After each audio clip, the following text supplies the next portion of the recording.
Alright, hello everyone, and welcome to Evil Laugh Gaming. We are continuing on with the Banner Saga.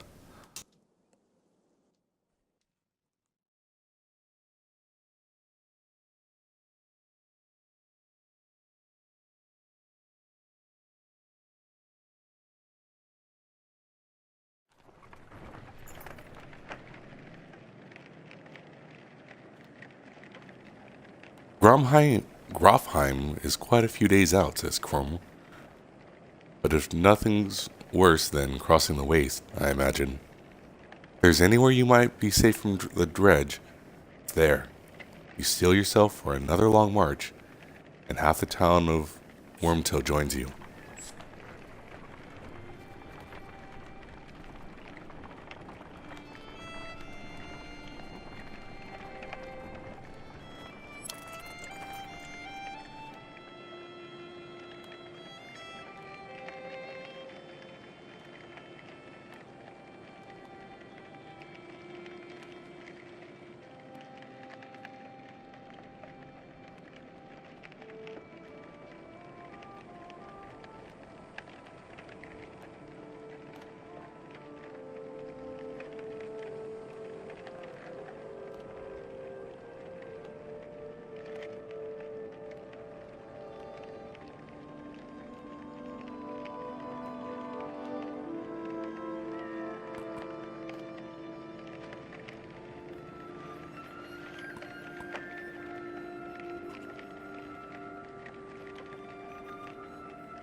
Crap, I just realized this was on mute. Oops. Alright, continuing on. While walking, the words of a mother's song reach you. It's soothing, nuanced, and about your current journey. When she finishes, a man begins a tale of his own verse. The woman quickly responds with another poem, and the entire caravan slows to listen to the entertaining competition.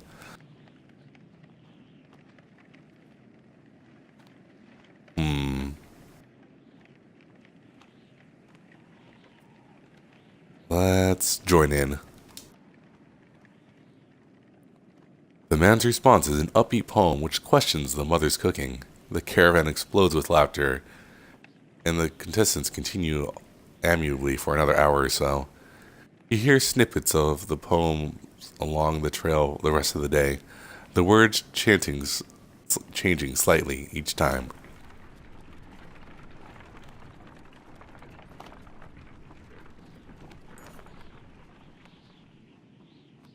You haven't seen Alette much of the day. When you find her, she's returning to camp alone from a fair distance away, looking rather sullen. She keeps her eyes to the ground as you approach.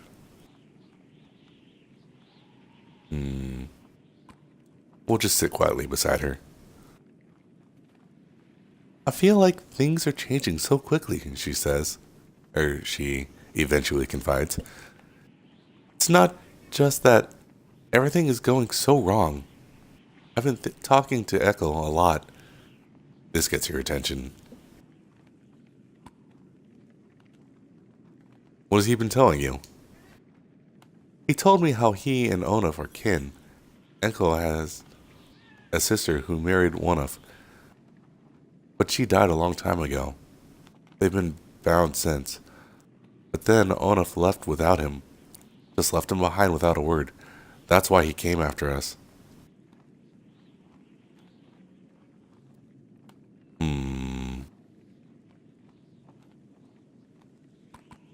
Let's confirm the story.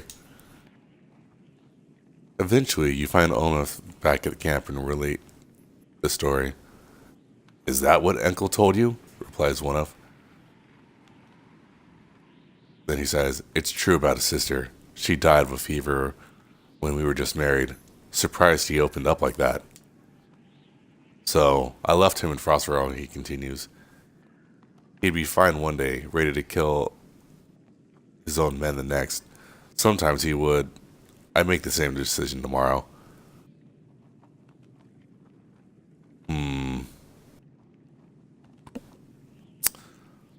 Let's drop the issue.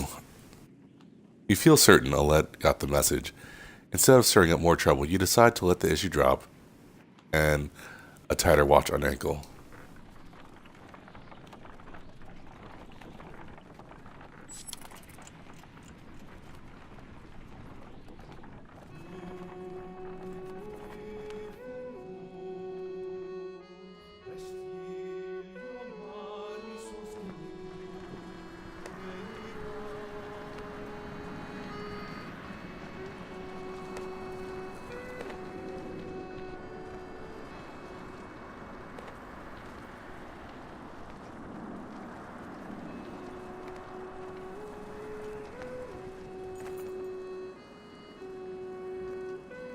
The Godstone of Merrick looms into view. Upon its carved and great ocean beast, jagged stones jut out of the snow like shark fins. It's hard to imagine the Nordfelling's waste being filled with water at one time. But the Godstone stands as a reminder of the vast lake it used to look across. "A blessing!" shouts one of the men in your caravan, holding up what looks like a silver coin. "It's a fish scale," he says, pointing out the rainbow pattern that shone in the sunlight. Soon, a curious shout has found another hiding in the snow, and then a third is discovered. "Perhaps they'll bring us luck," you overhear, and before long the caravan has become obsessed with gathering the shiny scales.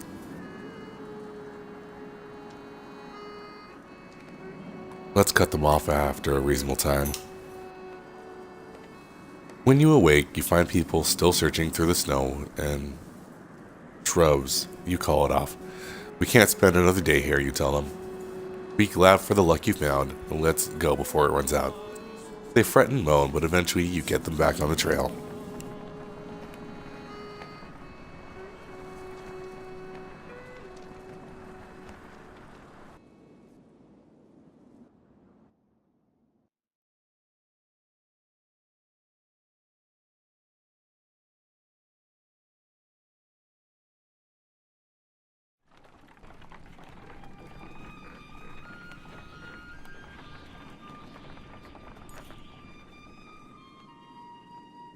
Oddleaf calls you over, grinning. A row of women holding bows of different age and experience line up before a row of trees in the distance. They fire, doing an impressive job of hitting the trunks. I think they're ready to fill some dredge with feathers. One woman still hasn't shot her arrow. She stands perfectly still. The others watch. Just as the wind shifts, she lets go, and her arrow flies not into one of the trees, but a snow rabbit that had scurried out from underneath. "Dinner," she says, smiling. A group of men from the caravan approach. "Listen here," says one. "Practice all you want. My wife isn't fighting dredge." The other men agree in chorus. "We don't want to see a battlefield full of dead wives and daughters."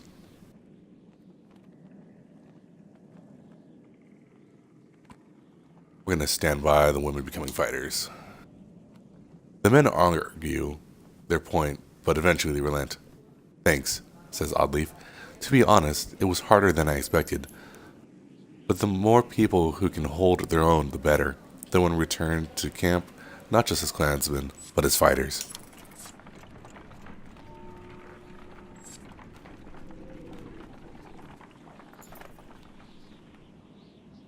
A scout returns with a nearly frozen child.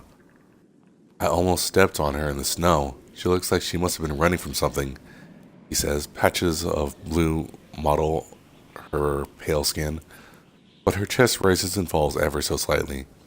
"Even just carrying her along could kill her in a state like this," says a woman. "We could be in danger here," points out another.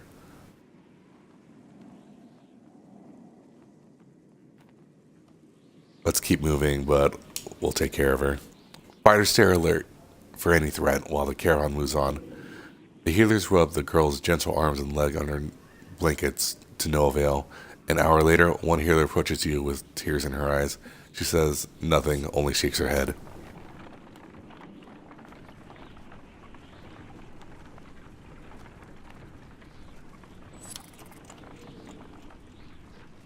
Supplies are getting low. You hear a whistle on the wind and spot a long line of Varl far up ahead, heading toward you. Behind them is a swarm of dredge and a trail of bodies leading off into the distance. "Get down here!" barks Cromer.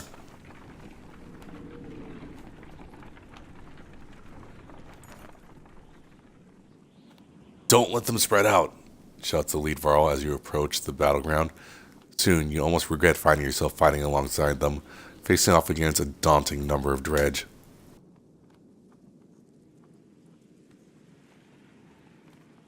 Alright, 150 of them to my 127 fighters and 62 Varl. I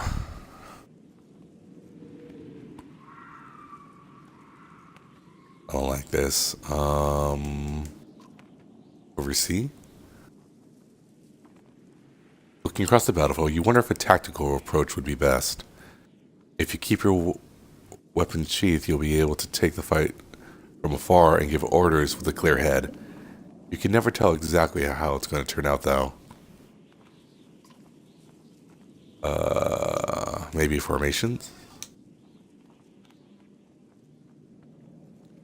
You start comparing weaknesses and strength, taking into account terrain, morale, and the look of your enemy. If you're careful, you should be able to keep your forces balanced.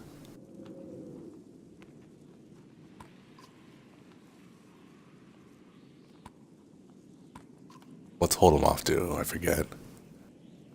You consider making a wall and skirting the battlefield, buying enough time for you to help the weak and wounded make their escape. It's a risk. Your warriors will take the brunt of the attack, but it'll save more lives in the long run.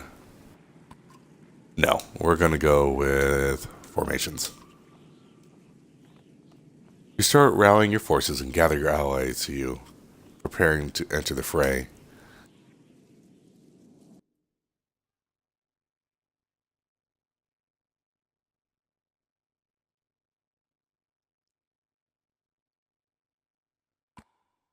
Alright, we want...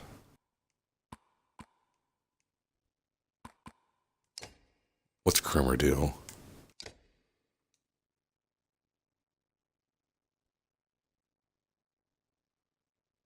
Ooh.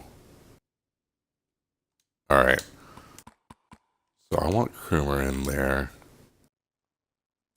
for Mugen. And then we will have...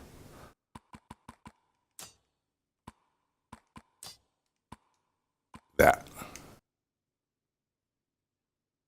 Yeah, that looks good. And then Oddleaf needs to be promoted.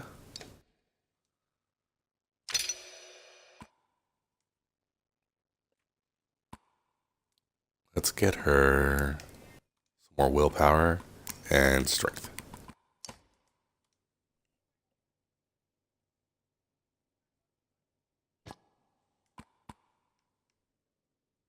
Okay.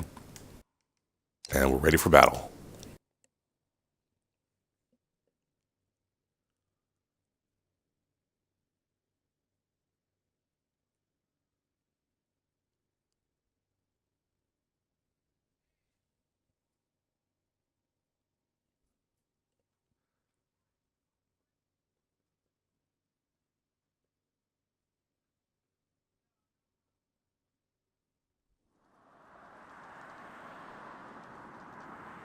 Okay, we are totally surrounded.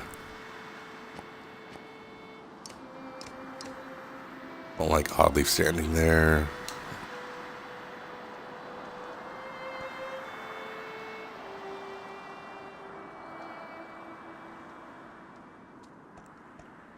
Yeah, we're gonna go.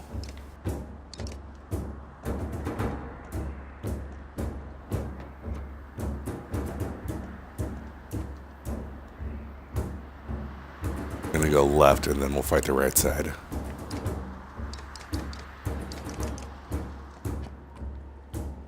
There we go. Alright, let's do this.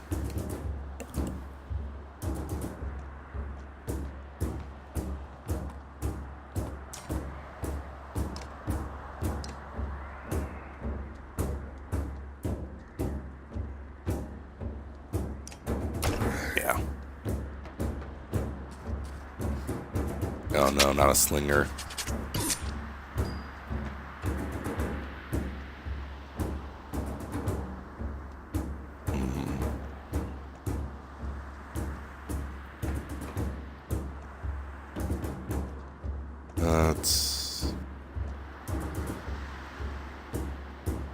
Let's move back.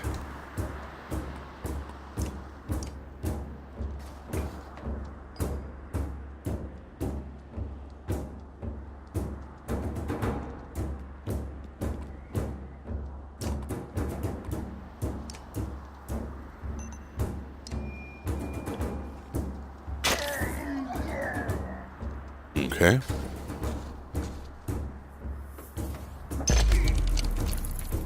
Ooh.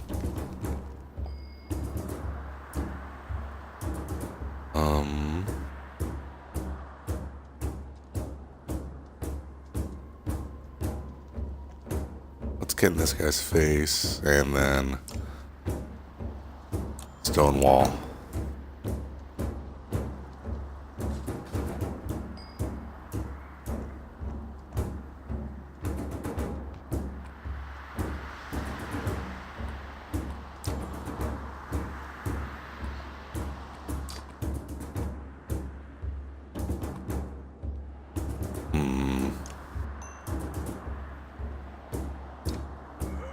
Yeah. We gotta bring this guy down.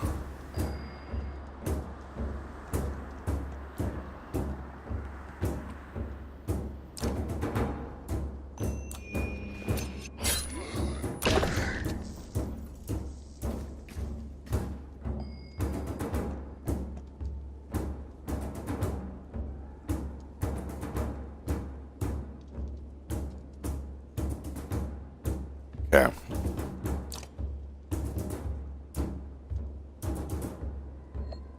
No. There we go. Nice big hit.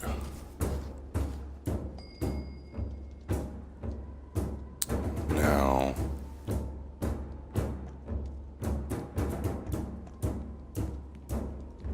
Let's get in this guy's face. Bloody flail.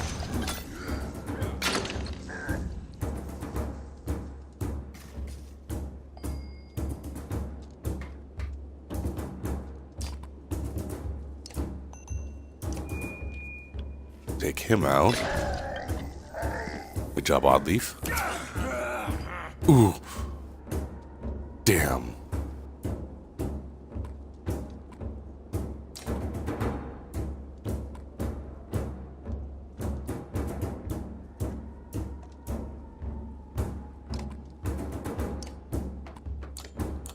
On stone wall, we need defenses up.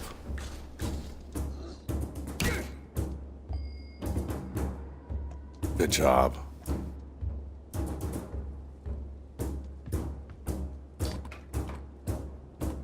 Really? It's fine. His strength's down to 4, so he's not going to be able to do much. Although this guy...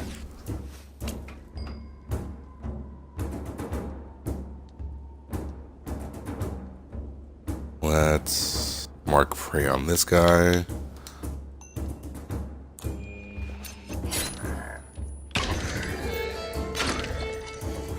There we go.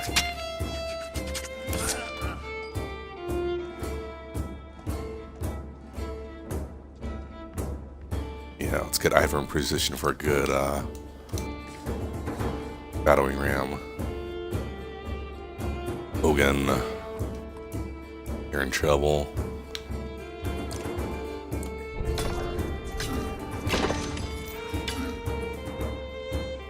Yeah, just do what you can.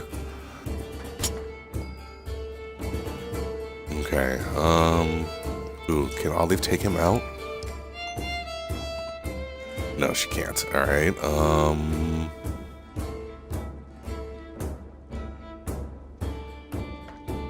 then...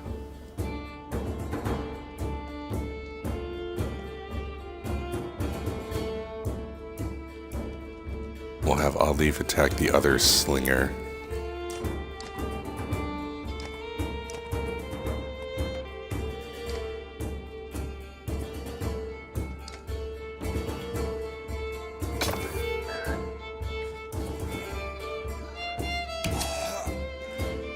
Yep, we knew that was happening. Alright, you keep doing Stonewall, defend that point.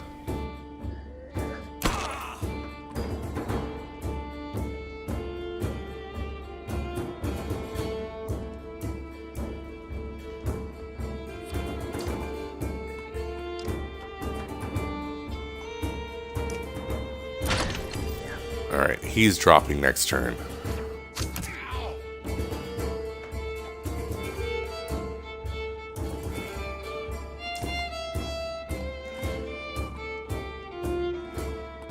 Wait, what?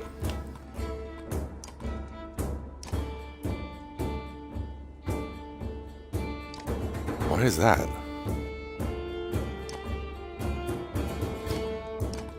We'll take that shot, and we'll let Ivor finish off the other guy.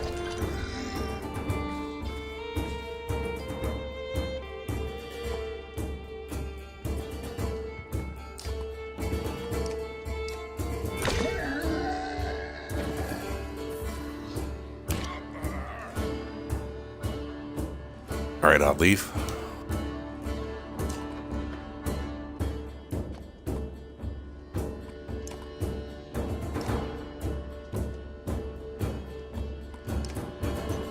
Let's help break down his armor.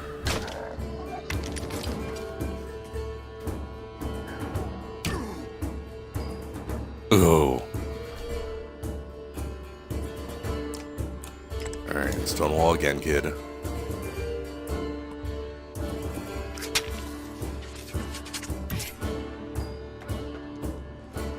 Alright, now we get a good... Oh no!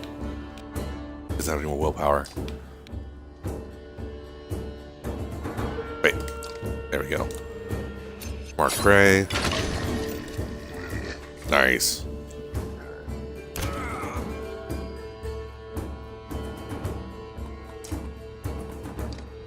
Perfect. Actually, let's get him into better position. Now we do that.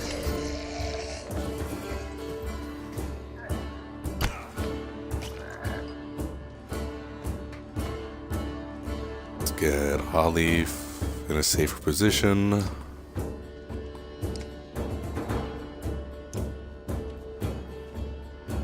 Take that guy in the back.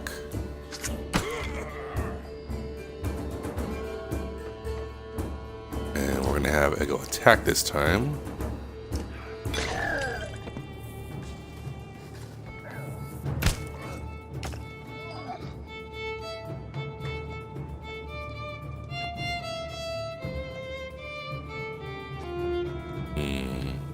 Let's move here. Attack this guy.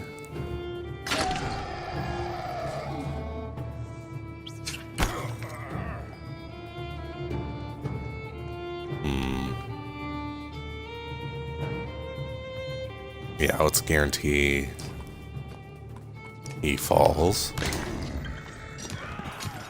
And now we're in pillage mode. Good block. Olive takes his shield down.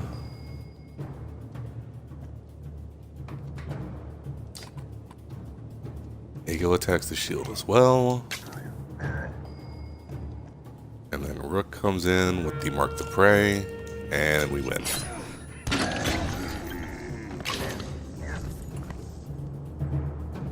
You take a moment to survey the battlefield. The enemy is being pushed back all the way down the line. You could take this opportunity to pull back and leave combat immediately. On the other hand, chasing down more dredge would rally your fighters and save a few lives. You won't have time to rest or change your party, but a chance to loot your enemies might even reveal items they took from previous victims. I think we're strong enough to do this. You attract any dredge so brave enough to face you. Okay, so let's here. Boom.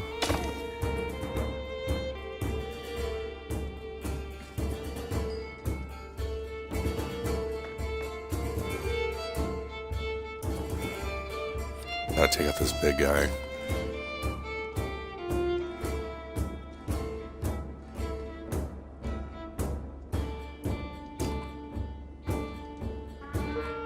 Little stone wall.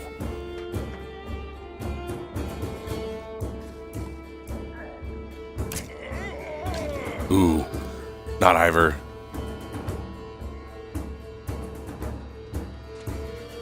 Alright, let's take this guy out immediately.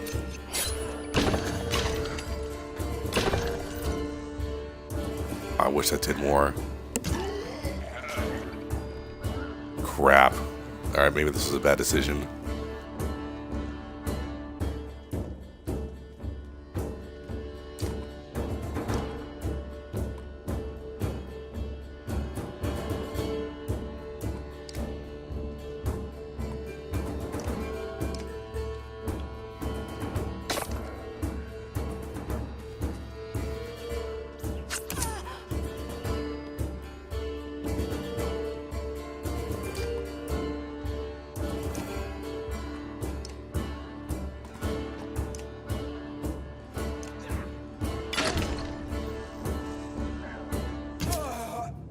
Oh god.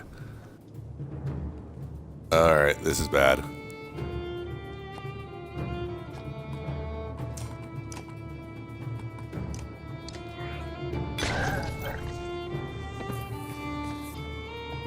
I knew I should have took out that big guy first.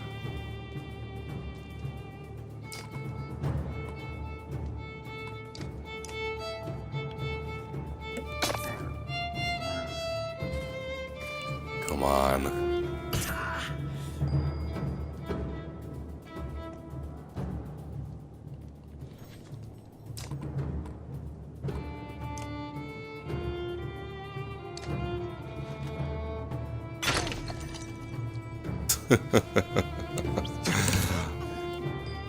Oh no.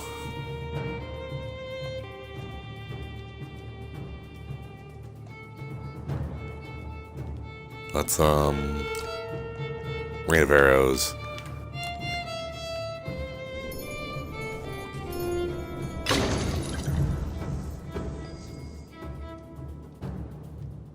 That'll at least stall him.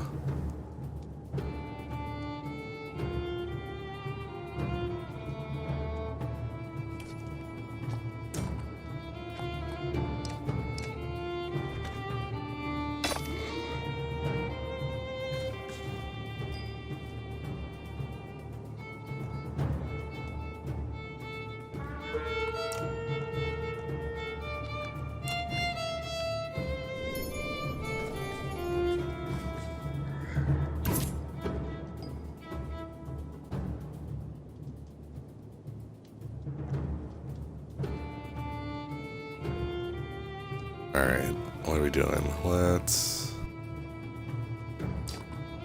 We just gotta keep retreating.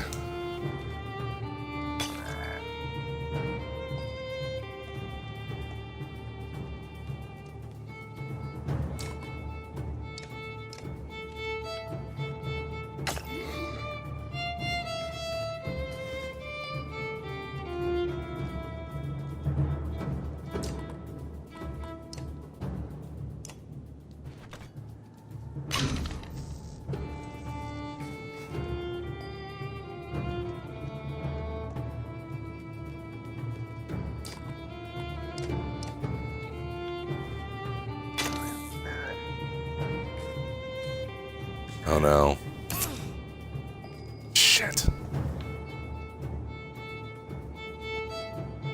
much damage can I do to him?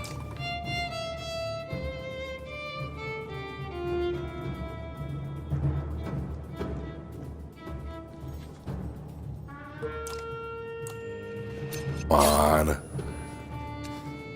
Oh, why would you... Shoot.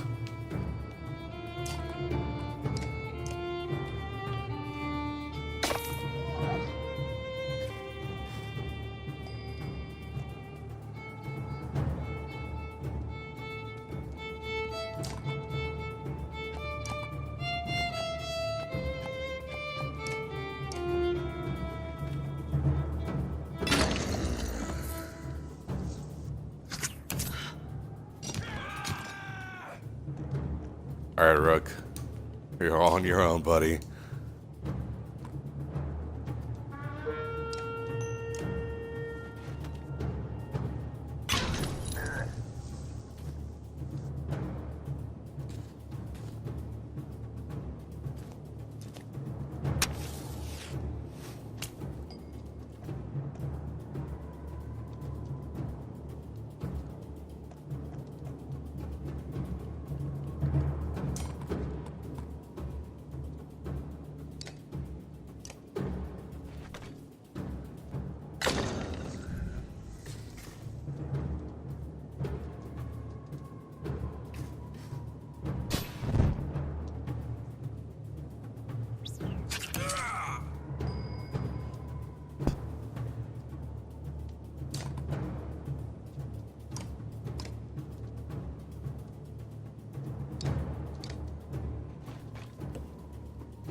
I'm scared.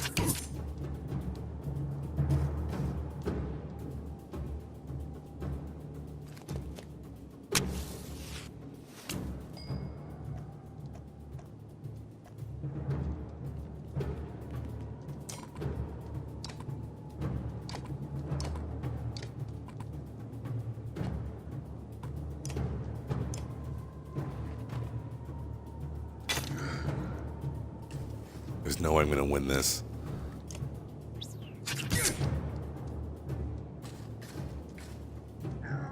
I should have just left him alone.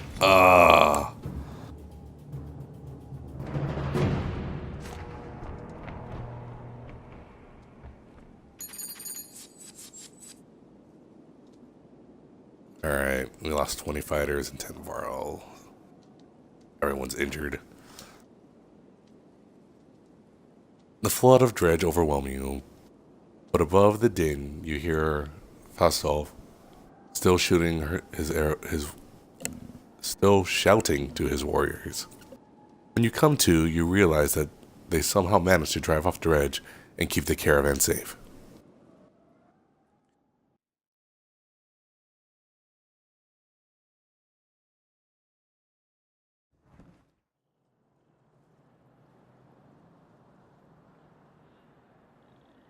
Isn't this a damn curiosity? This is the second time I've been sent to find a Varl who's heading my direction with humans in tow. What are Dredge doing up here? Gods, does nobody know what's going on around here? They leveled Grofheim to the ground. We've been losing ground for days. Jodar's in Tarf now. They sent me to gather Krummer and the rest from Wormtoe when we ran across this bunch of slag, and there's a lot more where they came from. Is this all the Varl you got, Krummer? What have you been doing? Eating each other? Many went to Blotzbark. Are you telling me Grofheim's completely gone? And Vognir's dead. Slag on our heels. The Varl you sent off north are probably dead. The world's ending. Come on, this is old news. We're gathering in Eintroft. That's where we need to go right now. Wait. Falstaff takes a long moment to look out over the caravan of men, women, and children behind you. Not them. What do you mean, not them? Unless you're a king or a mender, humans don't step foot in Irontrough. Now it now isn't the time for this discussion. Damn it, Falstaff. Who cares about that? What in the depths happened at Grofheim? Before Falstaff can reply, a low rumble grabs your attention, growling louder by the moment.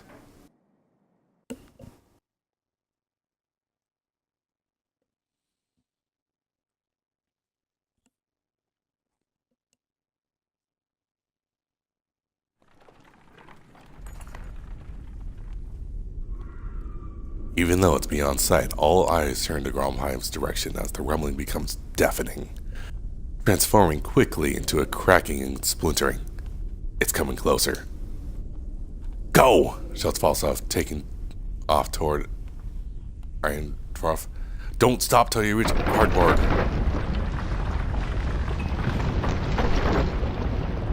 Oh shit.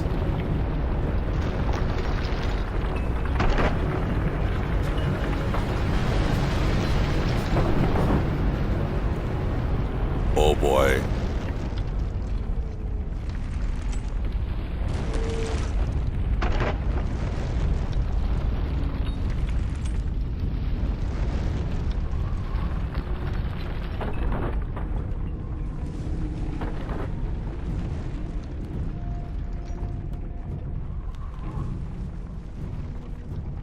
Wow.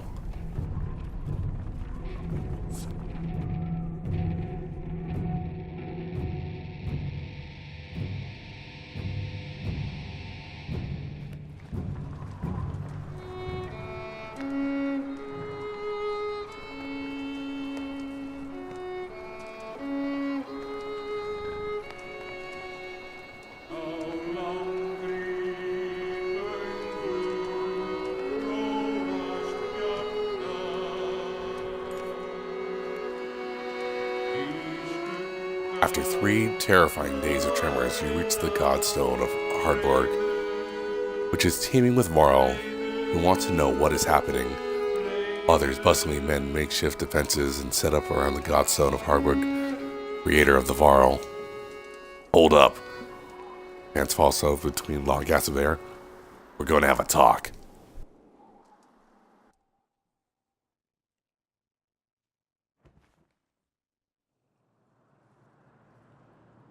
You're still standing. Well, most of you. Rest up, then move on. The mountain just sank into the earth, and something is out there. You're just gonna send us away?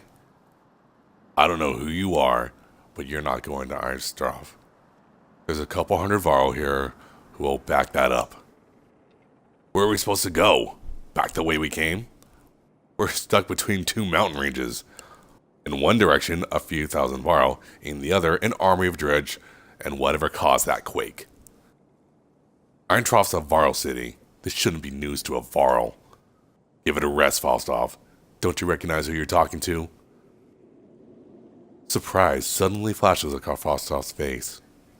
The other Varl are starting to come closer now. You hear Yignir being whispered between them. I think this might be the one person you want to let into Ironstraff. The humans come with me. All of them. Falstaff glances between Ivor and Krumer before stalking away, pushing past the mob of curious onlookers. Ivor? Who are you? Some other time, Rook.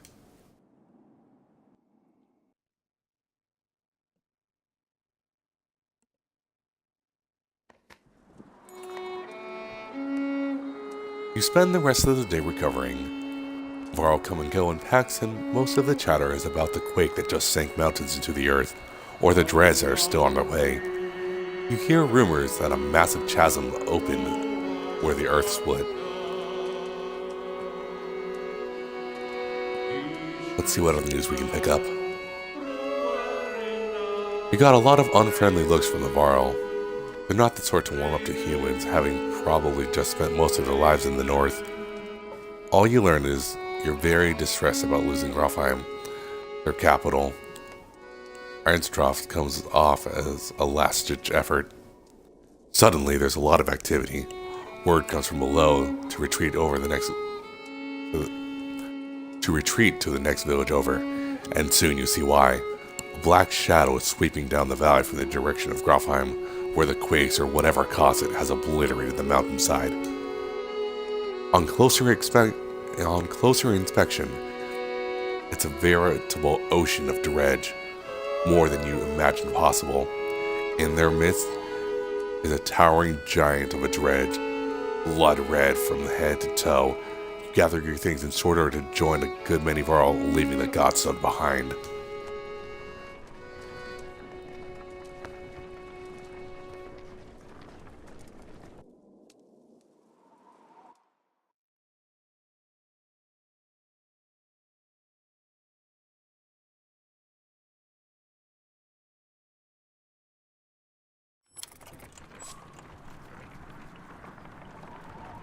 Alright, I think this is a good time for to stop today. Everyone, thank you for watching, and we'll see you next time.